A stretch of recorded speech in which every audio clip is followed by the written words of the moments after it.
that they do have the money available to pay for the Sunset Park walkover at 145, 442, 56. So that being said, we can go ahead and proceed with that, with a notice to proceed. But for the 7th Street, we would have to hold off on the notice to proceed until which time the financial assurance is finalized. So I would entertain questions from the board. Is there, the prices that are quoted, is there a time limit on that? Usually prices are good for 90 days. Okay. And I asked you a question in the office mail, just, you said you recommended to go ahead and award the bids, but not the notice to proceed. And obviously with the Sunset Park, we can proceed with that one. And your reasoning for go ahead and awarding the bid on both of them was to lock in the price, because I questioned, should we have the money first? And you said it was better to go ahead and award. Is that correct? Yeah, go ahead and lock in the price, that way you get the contractor committed, and then once we work that, we can work with them on how to procure that funding. And just the last thing on this, is it something that we want to go ahead and, the mayor's not here today, as the intern, put it on the next meeting For, to discuss where the money can come from for the 7th Street? Should we go ahead and try to nail that down? well, that may be more of a long-term thing. Okay. But we'll bring it to the next meeting once we get things more figured out. Okay. Question for anybody who wants to answer, especially the contractor at the table. Do these prices seem reasonable? When we first started looking at them, you know, we had some pre-estimates from Anchor, and they did seem on the upper side. And now we have hardcore bids, and you can see the 4 different bids. Yeah. So I would say, you know, I didn't sit there and break them down, Right. because we have 4 qualified bidders. And the one that did is the low bidder. I will say that they are local, they do live here. That's another good thing. Kind of keeps everything in the community and Yeah. kind of keeps them a little more in check. They'll be working here in their backyard. But just rough order of magnitude numbers, these seem reasonable? If maybe, Well- maybe a little high, maybe, Everything seems high these days, especially in construction. But- yeah, we could always pick these apart line item by line item. That's not what I'm interested in doing. I know in the past year especially, material costs have gone up a lot, 25% probably, and it fluctuates. You know more of that. You know that better than we do. But just rough order of magnitude, this, you know, we've been talking about this for the better part of the last 6 months, dating back to budget season when we wanted to put a couple of line items for these.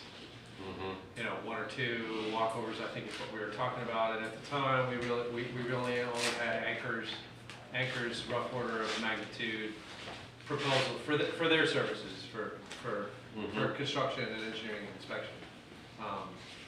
And I don't remember the exact line item that we had put in this year's budget for these 2 walkovers. But you know, we're talking about, I don't know, we were throwing out numbers during budget season of building eventually, you know, 10, 20 walkovers throughout the next couple of fiscal years, all the way up and down the beach. So if we're talking, let's just say we want to build 10 walkovers. At this price, it seems. It's, high. Not to interrupt, Eric, but I think going back to budget season, the discussion was, no way financially could we make them all ADA compliant. And that's where a lot of the extra cost is. When you get to the top of the dune, then you have to But then you gotta go provide a down. ramp system down.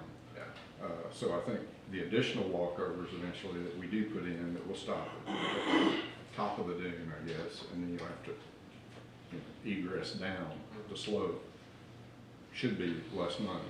But with the cost of things, going back to cost though, I mean, I remember when the bid was awarded for the Sunset Park and I just couldn't get over what they were building, and it was over $1 million. It was, to me, that's just dumbfounding, you know, the cost of that kind of construction, but, you know, I'd be interested in hearing what the public has to say. Yeah, we had it with the bathrooms. I mean, we have just things occurring and building costs are expensive. When we first started looking at this in the budget, we were hoping 70, 80,000. There was some estimates, we threw some, but we didn't know until then Anchor started putting some stuff together for us. We're like, wow. But I mean, now we have True. And, we're just gonna have to tackle them as they come. I mean, right now, we're fortunate that TDC has stepped up and, we can get this one going and Yeah. see where this next one, and then kind of just go through the process. Right. Well, I mean, yeah, that's all fine, and again, I don't want to line item by line item cherry pick this, but this is roughly 2x of what our initial wild estimates are. So now we have real numbers, and I wanted a sanity check from people who know more about this than I do. So, And, and speaking with Kimberly, who is the leader of the Mexico Beach CDC, they did pick out the more expensive of the two walkovers, and she did say, as we all know, that would probably be the one that will be most used. It has the most number of handicap parking provisions, so that was a good choice for them to make for us. Do we want to go ahead and open it up now to the public discussion? Sure. Okay. So anybody want to make a comment about the ADA? Yeah. Morning, Tim Ligerman, St. Francis Street. So, do we know how far out these walkovers will go onto the beach? For example, do they stop at the dune? Do they go over the dune? Do they go out to the high tide level? How far out do they go? Tim, we didn't bring the sheets in, but we had a discussion when the preliminary drawings came out, Anchor brought to us. And it goes out, and then it had to turn back down this way for the ramp. So it does go to the beach. and Does it go then- over the dune itself? Yeah.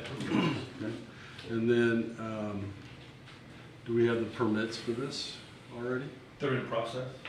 Okay. And what did we ask for in the permits? How far out? I didn't file the permit, that was Anchor. Yeah, it's Anchor's in charge of permit. So, And we, you want me to talk to Anchor then? well, we had the design, I'm sure you can come to City Hall and we could pull that out for Okay. you, and you could see once Anchor finished the design before it was put out for bid. And then I just want to bring up, for an ADA compliant walkover location, you have to have hard surface parking. So to my knowledge, the only other locations that might apply would be the pier, the future pier location, because it has ADA parking there, and maybe down at Canal Street. And I just wanted to bring up the Canal Street. There's a sidewalk already the entire length of that canal down there. You could easily build a ramp right there by the bathrooms to help people go down to that sidewalk, which does go pretty far out towards the jetty. And I think you've got the mats down there. You could connect the mats to that, and you could probably make a pretty reasonable cost ADA ramp right there. And then my last question is, why didn't we get this done in time to get the CDC funding in January? What was the holdup? Design, geotech, Well, and I was on this board before too, and I just feel like, I just want to bring this up. There's a thing called backwards planning, where you find out what's the no kidding date you got to have a decision, and then you look at the requirements and suspenses and the correlations and dependencies, and you figure out when you got to have this done. You as a council should be aware of that and know when you have to make these decisions. That's a lot of money, and it frustrates me that this isn't the first time we've lost grant money. And then there is one other grant. Maybe you can apply it to 7th Street. I know we had applied for a grant. Maybe it's just going to be for another location, and I think that was awarded. I don't know, if you're not careful, you're gonna lose that one too because of the timing of it. So you need to get with January, I guess, Mel, and find out what the timeline on that is, so we don't lose that one. Maybe you can apply it to 7th Street or to one of these other locations. Thank you. Thank you, January is Tim. fully cognizant of the deadlines. Anybody else? Public discussion regarding the ADA walkover bid. Hi, I'm Carrie Rusco, 26th Street. Your Honor, Council, thanks for allowing me the opportunity to speak before you today. I just want to offer a few comments, and that is that beach access shouldn't be a luxury. It should be accessible to our friends and family that live in the community, those that are disabled, those that have had knee surgery and can't walk. I can't tell you the number of friends and relatives that have visited that have not been able to go. So I think it's fantastic that we're doing this.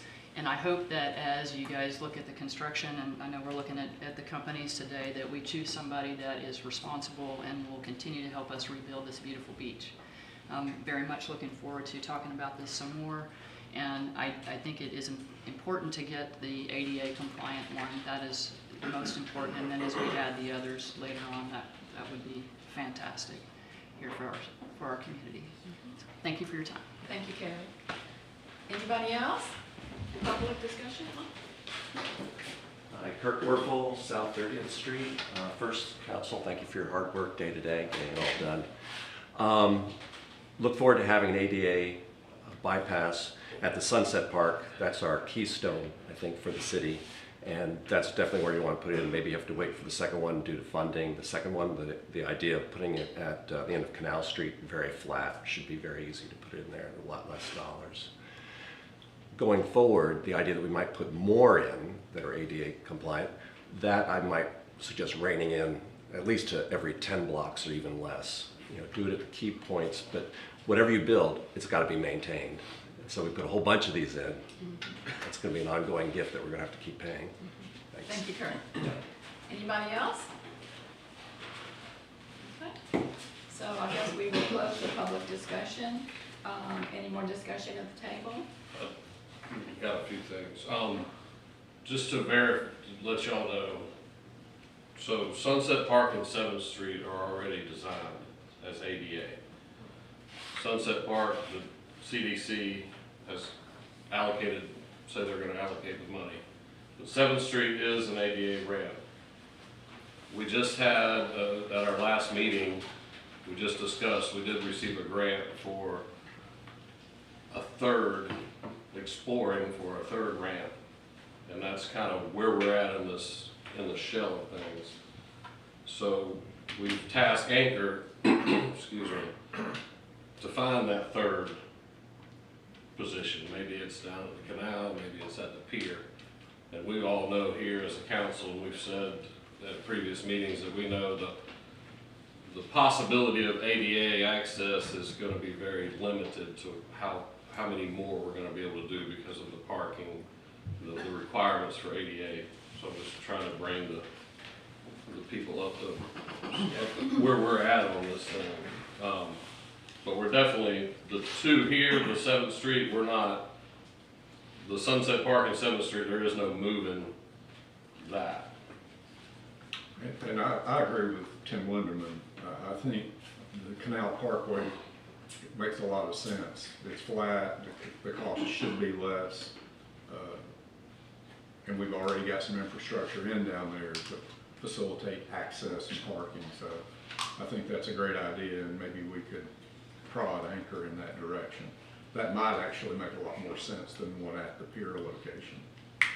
Yeah, and on Tim's same notes, we understand there was some conversation about the grant. There was some not logistics in the planning that we didn't use that money for this, but we are able to use that money for the third location. I do not think we're going to lose that money. I think we've awarded the task order, and we're well aware of moving that process forward to finding the third option. Any more discussion at the table? Okay, so we need to make a motion to approve or deny the ADA walkover bids. I make a motion that we award the ADA walkover bids for 7th Street and Sunset Park. The 7th Street one in the amount of $138,555.24, and the Sunset Park in the amount of $145,42.56 to MKM Quality Construction. I'll second it. Tammy, you want to take the roll? Okay, Mr. Cox? Yes. Mr. Fasagi? Yes. Mr. Adams? Yes. Ms. Hamilton? Yes. Okay. Our next subject is ordinance 881, sanitation 96-gallon cans. It'll get a second reading, and now we'll present. Sure, thank you, Your Honor. I'll go through and highlight some of the changes we've made since the last meeting. Council had discussed that when it came to long-term rentals, they had no more impact on the garbage and the trash volume more than a regular full-time resident. So to take care of that, we did define long-term rentals with short-term rentals, and long-term rentals would get 1 can, short-term rentals would get 2 cans.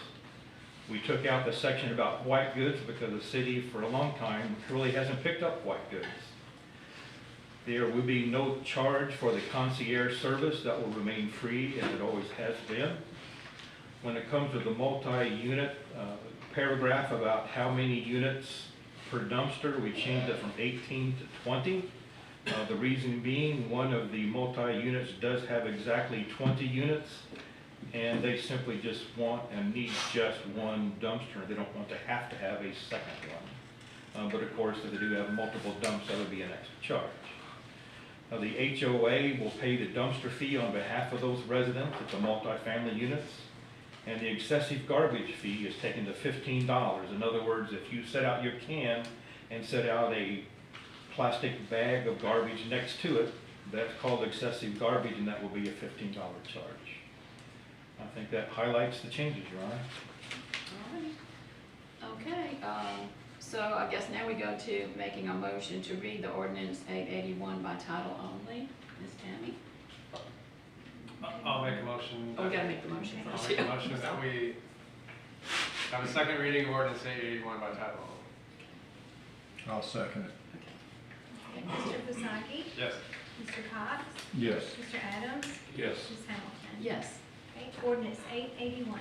An ordinance of the City of Mexico Beach, Florida, amending certain portions of Chapter 51 of the Code of Ordinances relating to sanitation service, providing for inclusion in the code, repeal of conflicting provisions, severability, correction, or scrivener's errors, and liberal construction, and providing for an effective date. Okay. Open for public discussion regarding this ordinance. Anybody? I guess we'll close that discussion. I think someone has something. Oh, wait, I'm sorry, Lori, I didn't see you. Lorraine Lindsay, Florida Avenue. I appreciate the fact that you've raised the fee from $10 up to $15, but I still don't think that that is going to deter anyone. And I really feel like if we're gonna make this work, we need to charge more than that for excess garbage. In other words, in order to get compliance. You know, I was gonna point out to you, at $10, you've got a garbage person who has to make a note of it and their route. He's got to come back, report to their supervisor, then it's got to be sent over for billing, and all of those things would definitely, just paying people to do that would cost more than $10, okay? And I still don't think that $15 is gonna get you compliance with what you're trying to do here. Just Thank you, for Lori. what it's worth. If you don't mind. Christy McElroy, Gulf County. Have y'all looked at the ordinance that Gulf County did for short-term rentals?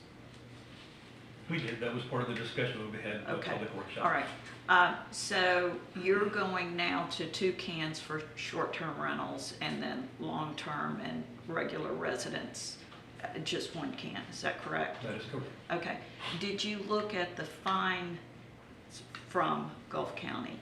The reason I say this is because we all have to come up and down 98 right now, especially if you live in Gulf County and you need to go to Panama City, you're gonna come down this road. And not just the garbage, but the plastic all down, the corridor. It's a problem, and it's gonna continue to be a problem because y'all are building out so many units along the way. I mean, it's astronomical. So what I would ask, I agree with this lady, you need to put some teeth into these fines because it impacts all of us. It impacts those in Gulf County as we're driving down. And, we just have to think about the future and the future growth. And if y'all are gonna grow so much, and honestly, I'm not real happy with, destroying all the vegetation in order to grow. I think that's very unhealthy. As someone who's been in Florida for 57 years and seen what storms can do, you don't have vegetation. When those storms come through, you're gonna have a problem. And all the asphalt, the impervious surfaces, these are problems. And we all need to be thinking more in the future. Thanks. Thank you, Christie. Anyone else? Okay. Again, Kirk Workful, 30th Street. I don't have a feeling one way or the other, and I'm coming in late to the conversation. I just wanted to say what I'm seeing on 30th Street, what my neighbor on South 29th Street is seeing. We have, our garbage guys are the most courteous I've ever seen in the country. They are great. Can't say enough accolades about them. We have 2 pickups a week, Monday and Thursday. We got our 2 regular cans. Seldomly does anyone on our street, well, one, they're seldomly there, but when we're seldomly put more than 1 can out. That's all there is. Other times, if they are up early enough, they just put the white trash bag out next to a can or by itself so the guys don't have to come underneath the residences to move the cans back and forth. So that's what we're seeing. Yeah, and then the garbage truck comes again, at least once, sometimes twice a week, to go get the blue can at the end of the street near the sand dunes. So we have the garbage truck coming down our street 3, sometimes 4 times a week. Maybe the volume in the summer requires that, but in the winter, we just don't have the volume. No one's around. We're not using the 2 cans we already have, just FYI. Thank you, Kurt. Yep. Anybody else?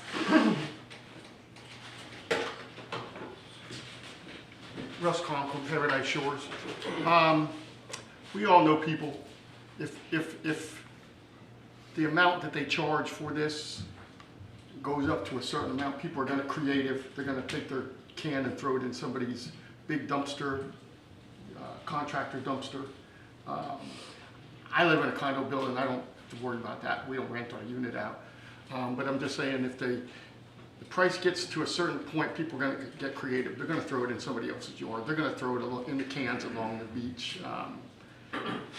They're just gonna write it off for a price of doing business, and then at where it is now.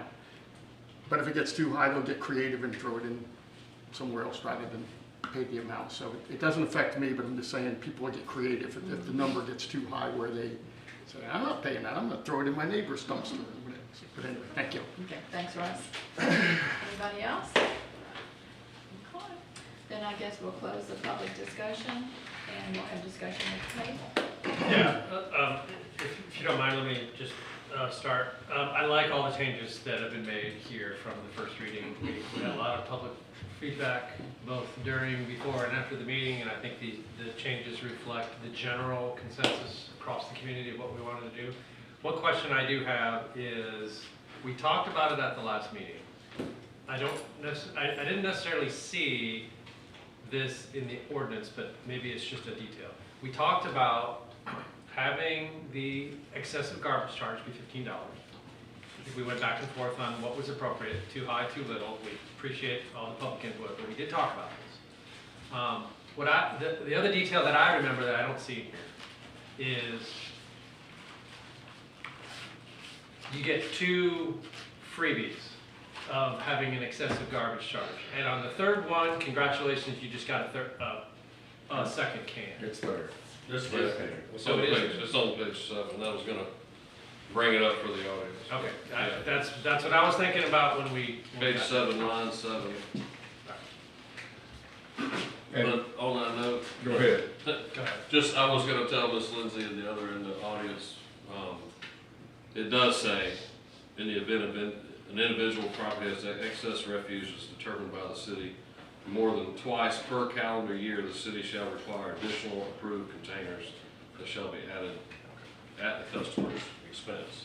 I- Just so y'all know that it's, the plan is to get them, get another can there as soon as possible if they're having it. If there's no problem. There's no question about it. You're gonna have to take the other can if you have the excess garbage. And then you're gonna be paying just a $15 monthly, Right. like the renters. Okay, so yes, thank you. I guess I didn't see it, but that's basically it. There's 3 strikes, you're out. You get 2 freebies at $15 a pop, and then the third one, you have a second can. But like Miss Lindsay, and people can watch the meeting, I was an advocate for a serious fine. I mean, I think Yeah. if, Yeah. you know, if you're gonna break the rule, it should be more than just a minor little slap on your hand. With council, we've gotten to this point, and I guess we'll live with it, and if we need to adjust it, we will, but, you know, we need, for 2 reasons, to go to the bigger cans. A, to help our sanitation guys out. You know, over the last couple of years, they've been bombarded with, you know, lost time injuries, lifting and all. With big cans, the truck can do the heavy lifting. And second, it's an enterprise of the city that needs to support itself. So, and I guess the third biggie for me is on trash day, we don't want it to look like a garbage dump when you walk through the city. So, And just to be clear on what Steve said about point number 2, remembering how we got here, right? This discussion started back during budget season when we looked at the line item for sanitation and we found out that we were $375,000 over budget. So we had to make some hard choices. And we have not eliminated the $375,000 deficit. We've made a significant dent in it, but the city sanitation budget is still losing money. We're just losing a lot less money now with these new changes than we were before then. And so one of those changes is that we had to go to the lift truck. That has the added benefit of being a lot safer for our city workers, and that's very important. But this is a cost-saving measure to move to a truck that has a lift on it. We've also, we've already baked into our annual budget this year, we've already reduced a sanitation full-time employee as a result of the changes that we're only finally putting into place now, but we've been talking about for months. So this is really just wrapping up on a bow a long discussion that we've had for 6 months now, but it started with we had to do some cost savings. So there's some hard choices we made, and we're happy with some of them. We're not happy with some, but that's the nature of it. Anybody else at the table? I think Russ made a good point when he said if we went from, say, $15 to $20, then people are gonna just throw their garbage somewhere else, like who's on the highway or whatever. So the fact that we do, excuse me, we do have a system in place, after 3 times, then you're gonna get to be billed $15 every month for that extra can. So that would kind of curtail that, in my opinion.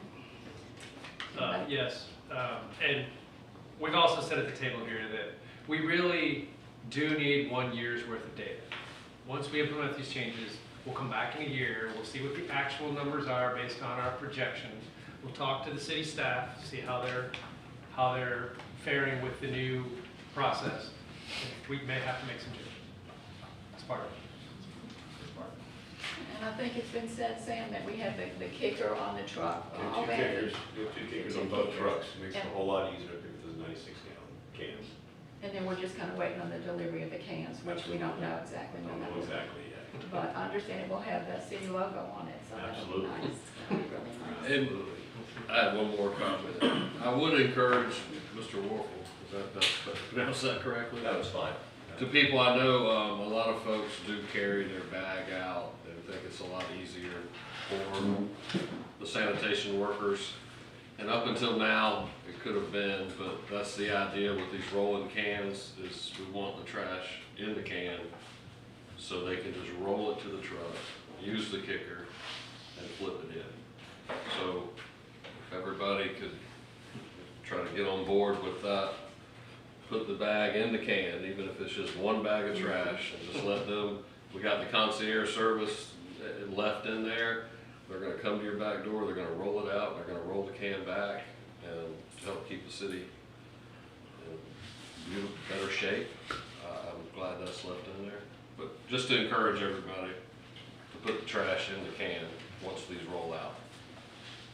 Good deal. Any more discussion on the table? Okay. I guess we're ready to make a motion to approve or deny ordinance 881. I'll make a motion, we approve ordinance 881. Second. Tammy, take the roll. Mr. Adams? Yes. Mr. Cox? Yes. Mr. Vasaki? Yes. Ms. Hamilton? Yes.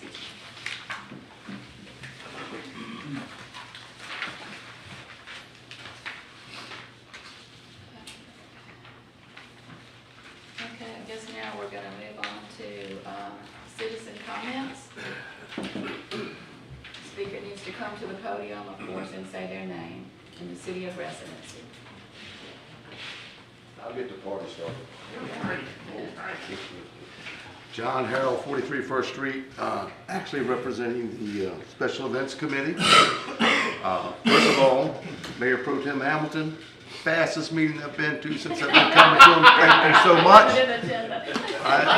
And if Mr. Mayor Wolf, if you're watching, take some more days off. Great job, fellas and madam. Now, to what I'm supposed to talk about. I want to remind everybody, we do have a gumbo cook-off coming the 28th of February. Again, I will remind everyone, this is a fundraiser. Special Events pays for the fireworks. We get a lot of help from CDC, the city, and citizens, but the committee pays for the fireworks. So we need your help. We expect to have good weather since we had to move it because of Valentine's Day, which I understand is going to rain, so it's a good thing we moved it. Still looking for vendors. It's all gumbo. We have 2 divisions. There's no Brunswick stew. We only had 4 last year anyway, so everybody calm down. But if they want to make Brunswick stew, they can make Brunswick stew. It's just not going to be awarded or anything like that, and they don't have to make 5 gallons. We have a professional division, which are the restaurants, and then we have an amateur division. First prize is $1,500. Second prize is $750. Third is $350. So please, if you know anyone that can cook, even if they can't cook, we don't care if it's no good. After they start drinking beer and wine, that's all gonna taste good. Plus we have hot dogs and sausages for people that don't, especially the kids and stuff like that. T-shirts, we're gonna have raffle baskets, Baked goods. baked goods. Thank you very much. I'm glad you're here. See, that's another plus for you. So anyway, again, February 28th, and if you know someone that would like to enter, it's very easy. Our posters are out, or you can go to our Facebook page. It's very simple, real easy process. Again, thank you, February 28th. Everybody, even if you don't cook, come out and support us. Ashtray T-shirts, I don't hear no white, okay? So you better buy one, if not 2. Thank you. All right, thank you all very much. And also on the baked goods, Yes. you know, we're asking, of course, volunteers for that. And then we will pack it when you bring it. So just whatever you're gonna make, just bring it, and then it'll be packed in the special containers. Do you have an address for that? I don't have that address. I don't But either. maybe we can put that on.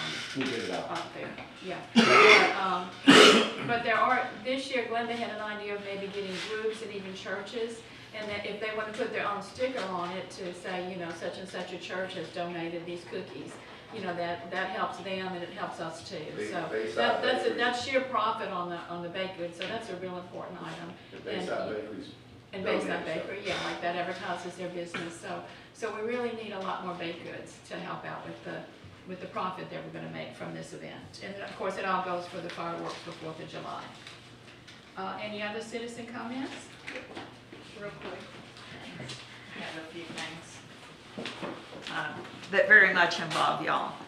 The first thing is our public library in Port St. Joe. Your citizens come and enjoy our public library, and we appreciate that. And it is under the Bay County Libraries. So that's a positive. So we're a community all together, which I've said in the past. Our county commission cut their budget by $25,000. They get a lot of public contributions, but that's a big nut for them to, make up. I hope that next year it'll be better. The tourists come to that library. I've seen people from your community at the library, and the library is very important for our children, your children as well. So I would encourage you to, first of all, maybe this commission could just thank the county commission in Bay County for making sure that this interlocal agreement stays put, because it benefits everyone, young and old. And this brings me to the next item, our school system. My understanding is you've got some folks that have children that go to our schools over in Port St. Joe. Would I be correct in this? Mm-hmm. Well, I don't know if you have seen some of the videos concerning violence among our students at our schools. It's very unsettling, to say the least. And, the school board and our superintendent really needs to get on top of that. I have those videos. I've sent at least one council member here one of the videos. I'm going to send you the videos. They're disturbing. These are kids, and they do not need to be using that kind of force on each other. So again, I would encourage the parents as well as this council to get on board with some sort of resolution or something that talks about violence in our schools, because it isn't necessary, and that's not what we should be bringing into the world. The last item I really want to hit on is the development of our port. There are many of us that feel like we have invested our lives in Port St. Joe and in Mexico Beach and along the coastline because we don't like heavy industry. A floating dry dock would be devastating to our waterfront, and we don't want a floating dry dock, many of us, including members of our city council. We also don't want an airport. We've got an airport in Franklin County, and that's the airport that should be expanded and used. They've got long runways, 7,000 feet, and there should be a consolidation between Franklin County and Gulf County, to be quite honest, for that airport, not bringing in a new airport. This, again, is all about growth and smart growth. But many of us that live here and have lived here for half a century, we came here for a reason, and we invested for a reason. And some people may not like that we are a tourist majority kind of community, but whether you like it or not, there are also people that moved here for retirement that live here year round. So a development of a port in an area that you don't even have a 4-lane road, 71, 2 lanes. Yesterday I was driving in from my house in Tallahassee. There was a big truck, jackknife, had little seedling pine trees, and those things were all over 71. And fortunately, I was in a big truck, and I could go around it. But other people didn't have that opportunity. So this kind of traffic, the safety, if we are not going to have the right kind of roads, we don't need all this. And we need to protect our assets. Thank you. Thank you, Christie. Anybody else? Carrie Roscoe, 26th Street again. Ms. Hamilton offered me the chance to give you a little preview of running for city council. Mr. Adams, the Group 4 seat. I have 28 years I spent in the military, and I only get 3 minutes, so I'll make this short. 28 years split between the Air National Guard and the active duty Air Force.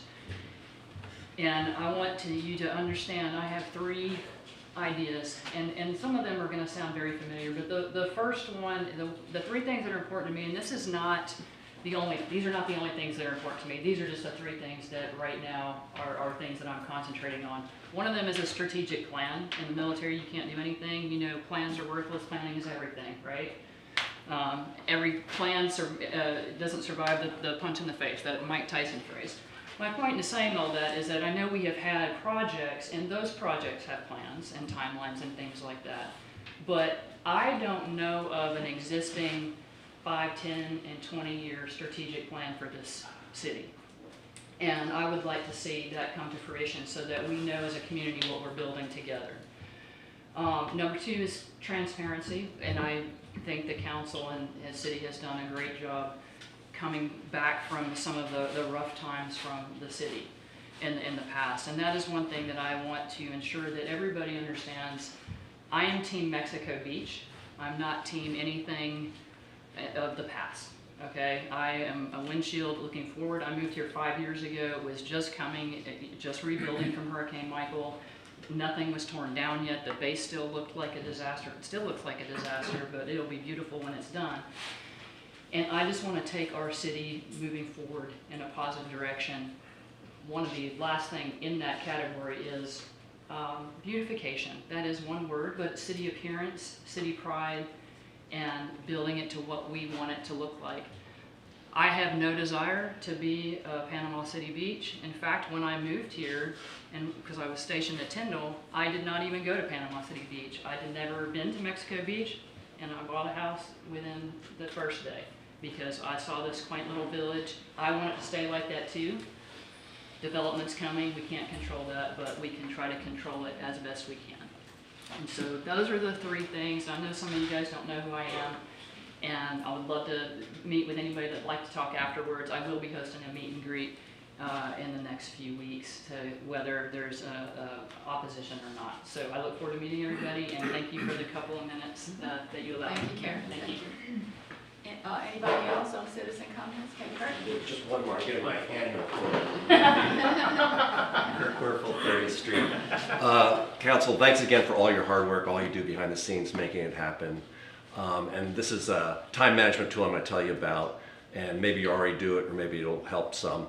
I worked for a company plus 25 years ago. I had just won the Malcolm Baldrige Award from the White House. That is when your company is top to bottom, side to side, an example of what industry should be or what a company should be. And the name of it is an acronym, and it's MIT in capital letters. And it stands for Most Important Task. And there aren't enough hours in the day to get everything done that we want to get done. What about the things that take longer, that are years? It could be the crossover, ADA crossover, it could be the pier. So the MIT basically is no more than 5, usually it's not more than 3, that you measure quantifiable, achievable goalposts per quarter. And each person is responsible for their MITs. You set them, not too easy, should be a stretch. And then you report back at the end of the quarter or the beginning of a new quarter. And it could be in your closed session, it doesn't have to be to the public, or you can make it part of the public meeting. But the MIT is, you see that as just sitting there. It's like, yeah, I'm getting everything done I need to today, but what about my MITs? Something to think about. Yeah, thank you, Kurt. Yep. Anybody else? Jim Bush? Come on, Jim. I'd like to start out by thanking 2 of the prior speakers for introducing what I'm going to talk about. We still don't have a master growth plan in Mexico Beach. probably about a dozen of us have been pushing it for at least the last 15 years. And it's generally been thought that it was too hard to do. It's not rocket science, people. Now, I understand from a very good source that during the 18 months that I was up at West Point Grand Girl City, while my son-in-law was deployed, that the council actually tasked the Planning and Zoning Board to come up with a master growth plan, and they didn't do it. And I don't know why they didn't do it. Maybe it was too hard for them or whatever, but there's all kinds of them out there. We don't have to be original. We can look at what other people have done and then, adopt what we want in ours. But like they said, if we don't have some kind of growth plan, we're going to end up eventually with chaos. So much growth that the fixes are going to be like sticking your finger in the dike. And now with all the growth that's going on, and I concur what's been said, we need a master growth plan. And the Planning and Zoning Commission, without outside help, is capable of doing it with the right leadership. So I would just ask you to consider, we need one. Everybody in the world seems to have one but us. And I think it ought to be directed to the Planning and Zoning Commission, to develop one. Thank you. Thank you, Jim. Anybody else? Yes, we'll close public comment. And I'm going to move on to staff comments, starting with our city administrator. Thank you, Your Honor. First of all, about a month ago, I had asked Sam Bouchieri to step in as our interim public works director while we were in search of a permanent replacement. And after having interviewed 4 folks last week, we came to the conclusion that there's no reason for Sam to move out of that except take the interim tag off and become a permanent public works director. So, Sam, we're introducing you as our public works director.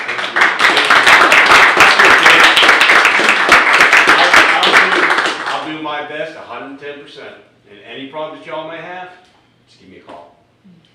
We'll take care of it. We'll all work together here. Thank you, Sam. Absolutely. Thank you, Mel. And as you can tell, it's that personality that really let him stand out. Right? We like nice. Second of all, Mr. Snyder has something to discuss. So, Mr. Snyder, can you come up and then I'll do a couple more once you're done. Morning, Council. I've come to you before asking for increases in our electronic money transfers from ACH for paying vendors. And that I found out, I first was told that it was tied with our wire transfers too, but have found out in the last week and a half that it's not. So with our wire transfers in the city, it's mainly for our Florida retirement system payments. And now that we've got a full staff of folks working and we had some pay increases, our limit, our maximum limit for wires was $50,000. Our FRS payments now are averaging probably about $55,000 to $58,000. So I'm asking that the council approve an increase from a $50,000 to a $75,000 wire limit. And it happens once a month, and like I said, it's with FRS. And the reason I asked for a higher limit at 75 is we do have instances where we have extra payroll months, where we have an extra week in there. So bumping it up to 60 would still not cover that because we have a 3 pay period month. We have 2 3 pay period months a year.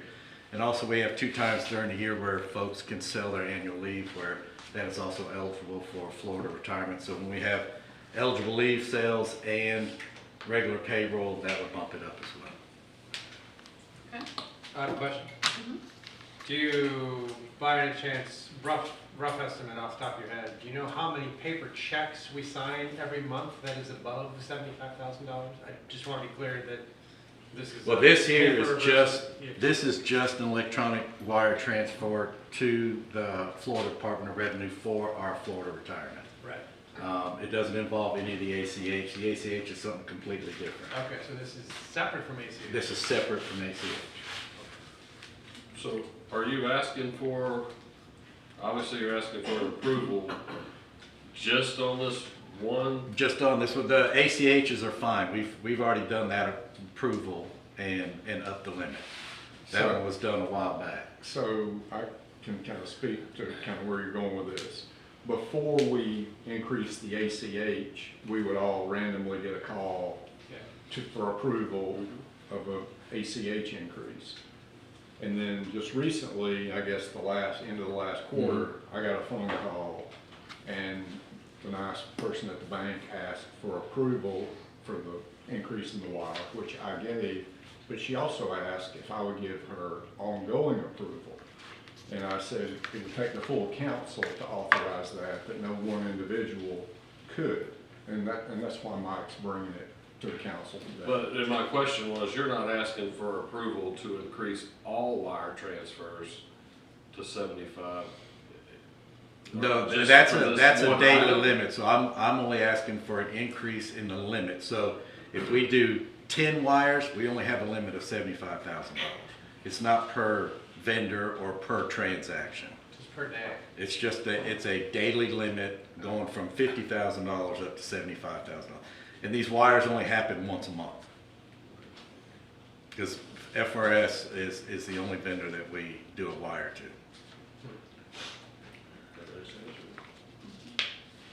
So we would have to make a motion and vote to do it.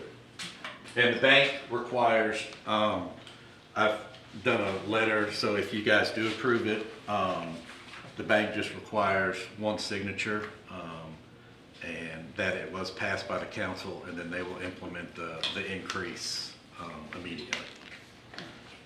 So we do have to make a motion. You did. Okay. We motion and vote. Who wants to make the motion? Everyone's looking at me, all right. You're gonna have it, go for I it. guess I know that role. I make a motion that we increase the daily wire transfer limit to $75,000. I'll second it.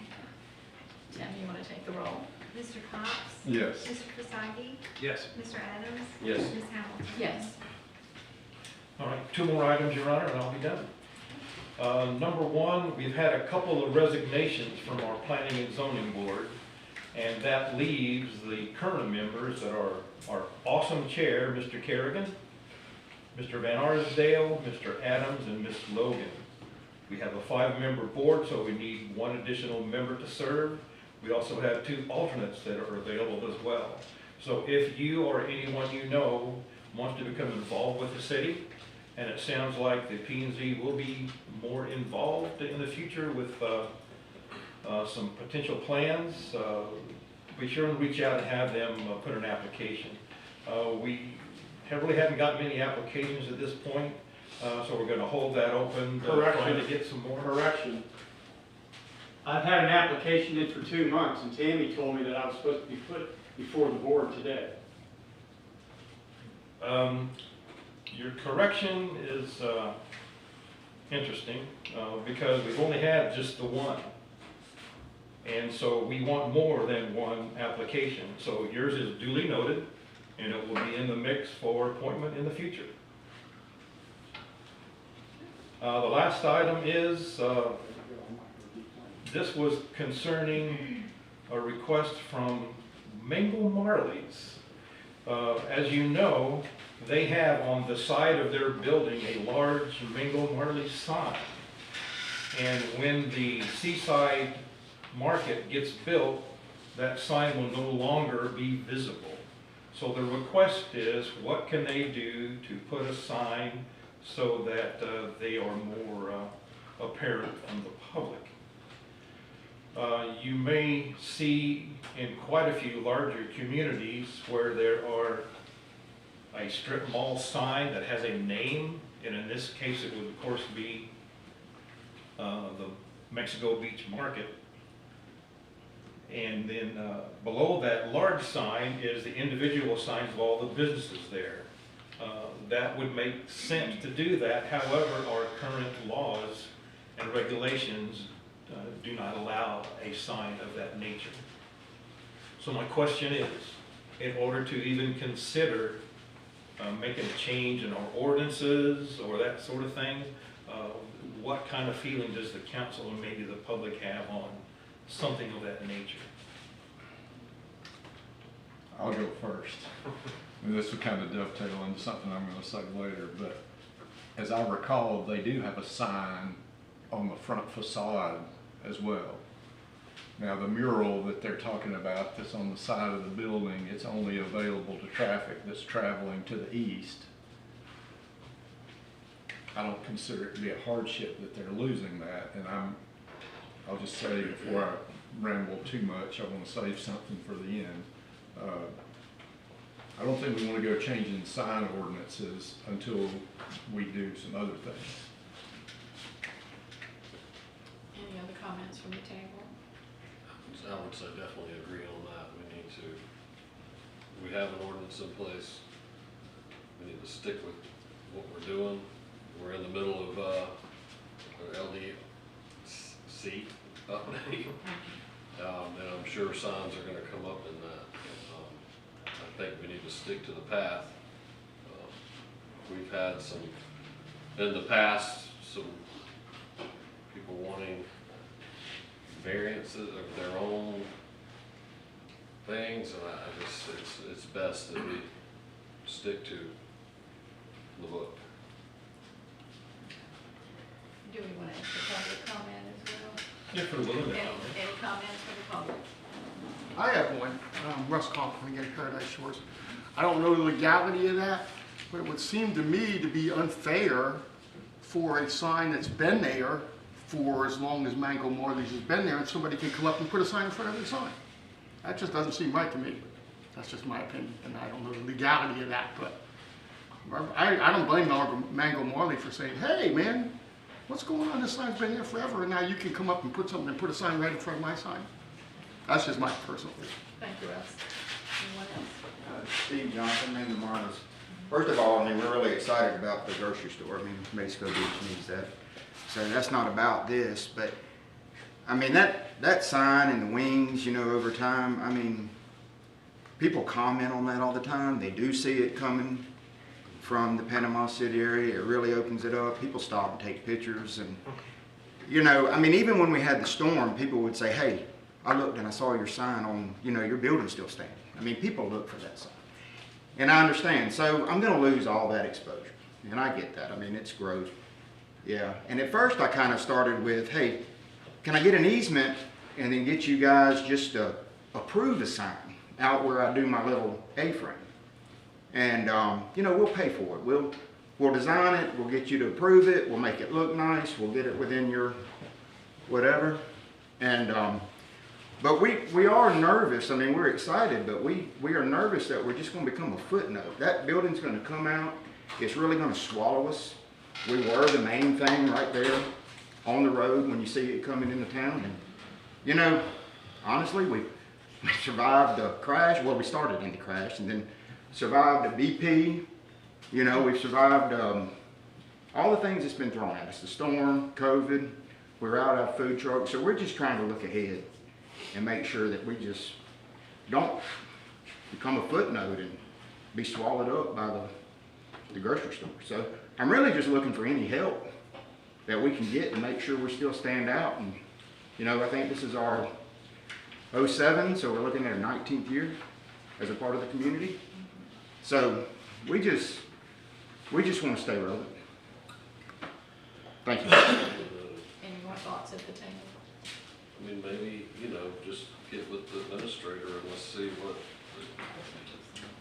but I just, it's hard to, Well, if you make, you're going down the road of special exceptions and very, I think if we're gonna do something as a council, it needs to involve a broad brush across the city, not something just specific to one business owner. Look, I love Mango Marley's. I've been going, you know, before the storm, you know, after the storm, whatever. It's not, it's just, if this council's gonna make a decision, I think making a one-off for a special exception there is just like making a one-off residential special exception. well, no, and that's where I'm headed with it, but we should look at what's happening, and is that something we need to incorporate, or can, you know, because it needs to be fair for everybody, you know. I agree with that. Well, I will say, you know, other businesses do have signs, Shell Shack, You know, they've got them by the road. I'm at a disadvantage because I'm in a public shopping center.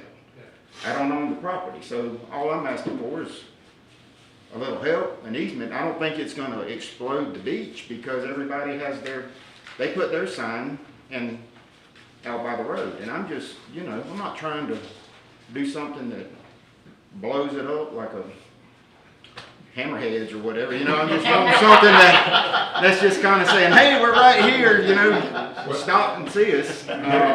Here's a thought, and I'm going back to my planning and zoning days, and we've just created the overlay district. That's right, yeah. Could we make a unique thing that only fits the overlay district? That's what I'm thinking.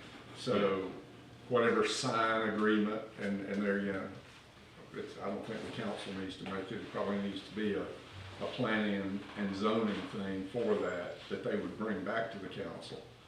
But to make a decision based on specifically the overlay district, so that if we did want a small shopping center style sign,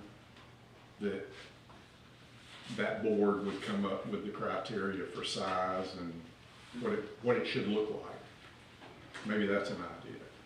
Yeah. So I don't think we need to solve the problem today. I'm glad you're bringing this to us though, because I resonate with some of the other council members who've already spoken at the table today. We don't like making exceptions. Sure. But we just, the Planning and Zoning Commission, and then even at the last council meeting, we've been talking about PUDs and overlay districts, which are special exceptions. So we've got the vehicle to make special exceptions when we want to, through the overlay district. So, I hate to say we're gonna send this to planning and zoning, which is where it belongs. Because this is just gonna delay, and it's gonna be summer by the time anyone makes a decision, and it's gonna come and go. And I hate that we're about to lose that mirror. I love that mirror. Yeah, we really enjoyed but, it. It's been nice. That's my recommendation, is that we, yet again, turn this over to planning and zoning, see what we can do legally with the discussions we're having today about planned unit developments and specifically the shopping center overlay district, which we just approved, and see if we can do something. So is that the general consent at the table to refer to planning and zoning? Yeah. So if I were to just want to be helpful, do I just need to get with planning and zoning and to keep an eye on things, or I mean, My personal recommendation is you come to us with options. Okay. Put your people together, come up with some ideas, and it's easier for us to visualize. Well, this option it won't work. This option won't. Oh, I like this option. It's easier if you bring options to the table, and then we poke holes in them, or we say, yeah, we like that. Just this is my personal suggestion. The fact that Mr. Duran is a very reasonable man, maybe y'all partner together to come up with an idea, because his building is gonna be large. Sure. But whatever sign, I think it has to be an agreement for the people who, and obviously at some point you're gonna have a tenant in that building right on the other side of it. That's not nice. I know, but No, yeah. on the right. What you meant, my tenant? No. There will be, Yeah. hopefully a Dan, business. hopefully. And then there's a vacant piece of property next to the hardware. All of that encompasses that district. So as much as we can before decisions are made, I would think you would want all parties involved to kind of come up with a consensus as this meets all our needs before it comes back. Sure. That's just my idea. Yeah. That facilitates some sort of an agreement, so that then maybe Mr. Duran doesn't like your idea and he comes, and then we have to push it back. And I'm just trying to make it more of a seamless thing. Well, yeah, and I will. I'll reach out to them. I appreciate y'all, at least not slamming the door shut, for letting me try to figure this out. And get with Mel too, as you ask the process, try to get with him and coordinate something. And he'll get it to the board, and you can come to the P and Z board. Okay. Start coming up with some, Is that good? Yeah. Great, thank you. Thank you. All I have, Your Honor, for your report. Okay, any comments from our city attorney, Tim Sloan? No, ma'am. No, okay. What about department heads? Y'all have anything?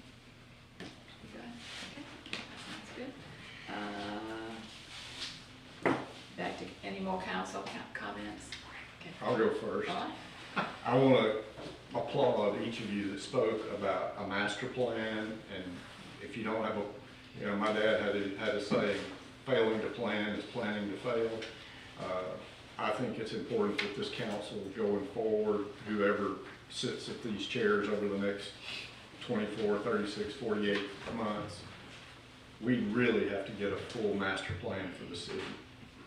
The 5, 10, and 20-year vision, so that you can address things like, you know, signage, growth, green space, all these things, because I won't, you know, I plan to live here the rest of my days. I don't want it to be, you know, a little of this and a little of that.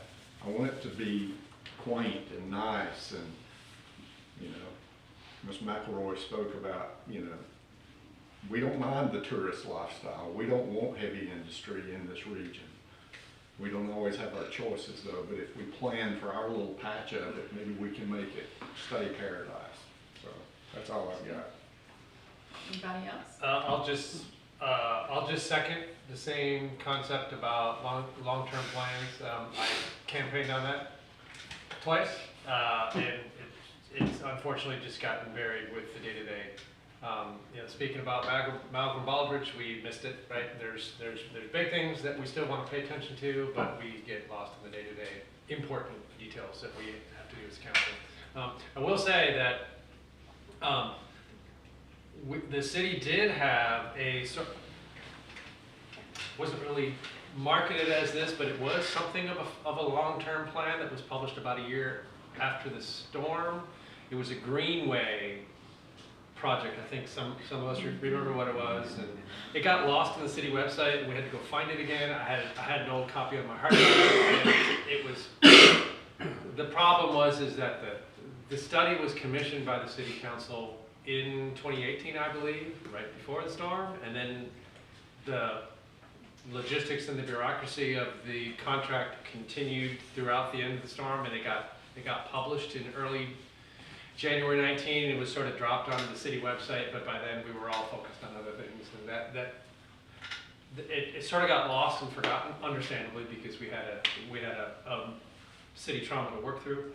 But it's also sort of been overcome by events, and we've picked some of that back up with the stormwater that's currently being managed through AVCON, and so the Greenway and the stormwater was neither were in the Venn diagram. They didn't really overlap, and they weren't really 5-year plans. But we've been talking about a lot of this off and on over the past couple of months, especially with the new Nickel Creek development. For those of you who look at the plans that were published a couple of city council meetings ago, it's in the packet.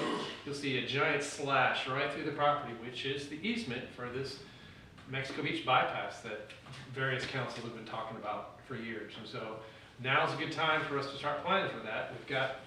We've got a developer ready to develop that property with that easement still right in the middle. No time like the present to work on this master plan. And I know there's a trigger mechanism over in Gulf County that they have to start planning for their section of this bypass that crosses the county line once a certain number of households in Windmark Beach go vertical, and they're getting close to that limit where they have to start picking this up. So probably needs to be some coordination between us and Gulf County if we're talking about major long-term plan issue things like bypasses and traffic and the two roads meeting at the county line, so we can keep going on that. So I also support us looking into that effort, and I guess I think that this is something else that we turn over to the P&Z to get started and to come with us with options, correct? I just wanted to touch base back. I want to understand some dynamics here on this P&Z. So Mel, you just said we're down to 4 on the P&Z? Correct. And we have no alternates? No. All right, well, I would just suggest that we move fast on what we're doing. I mean, we need to get somebody in the seat. We're just talking about planning and strategic planning, and we're in the middle of the LDC. So I know we want to get as many applicants as we can, and I do want that to happen within the next few weeks, 4 weeks, I mean, we need to, obviously I wasn't aware of where we're at with just 4 members. We need to kind of move that along. So, What happened yesterday? okay. Yeah. And, we need the support of the community to step up to the plate. That is a voluntary position, but it's a It very is. important position, and it's a big obligation. And like Jim said, he's already thrown his name in the hat. So we're looking for a few more people since we have more than one position to fill, so. Mm-hmm. Jim, did you want to make another? I'd like to ask if there's a question about my qualifications. No question. So, no. It's just, we're now, at this point now, we have a couple of positions open, and we need 2 alternates and a regular person on the P and Z, so that's a lot. So we're really encouraging the community to step up to the plate and, give us that number that we need. I think alternates are important. I know many cities, Tim has said, many other cities don't even have alternates, but, that's a learning process, and you can see when you watch the meeting, the alternate is listening, so they're up to date with what's going on. So when we have an opening, they're ready to step right into that position. So I think alternates are important, but we need people to volunteer their time and their commitment, and we need more than one right now before we possibly make some decisions. And speaking from personal experience, as a former P&Z alternate, you may not stay alternate very long. True. That was my experience. Yeah, my comments weren't to be hastily, but I wasn't aware, and I think to tell Mr. Bush that happened, obviously another opening came up. It sounds like the administrator saying, let's take a few weeks, let's see if we get more applicants. That's what I'm hearing, Mr. Bush. I don't think it's your qualifications at all. Because this just happened. And I just asked Mel the question, because I do understand, back to the whole thing, you get caught up in daily minutia, and you're keeping your eye on the big picture of the big projects, but as a council member, I'm really concerned about the pace at which things are, specifically the LDC has moved through P&Z. To say it's been dragging, I think, would be accurate. And if we're gonna put more on that board's plate, along with the things that come before them as part of their normal business, man, it's gonna take some help. It's gonna take some help, and it's gonna take a commitment that and I know I remember before I was on the council authorized 2 meetings a month to get through, and I know for whatever reason, we went for weeks and didn't adhere to that. I just think we've gotta be almost rigid in the fact that whatever it takes, we're gonna get those meetings done, get through the LDC. As a council, I think we can direct going forward this long-term planning. And maybe the council has to participate in the long-term planning. I don't know what the legalities of that are, but. You can have a joint meeting if that's your question. They would have to be appropriately noticed. Right. I just, that's one of those things that we've kind of, as a community, for years, going back even probably pre-hurricane, have kicked down the road.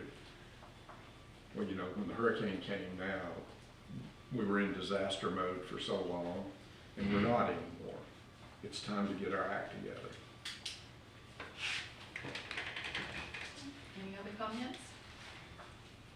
Okay, I guess we move on to mayor comments. I would just like to continue to stress the importance of the support that we need for the Gumbo Festival.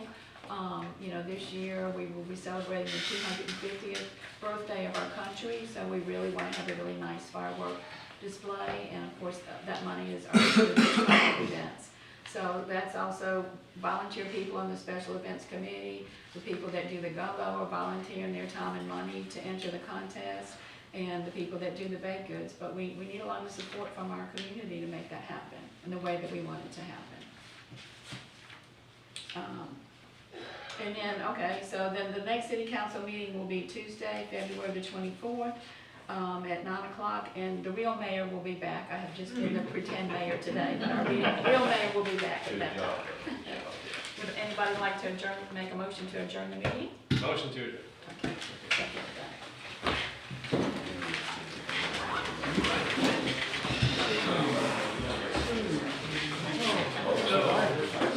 Yeah.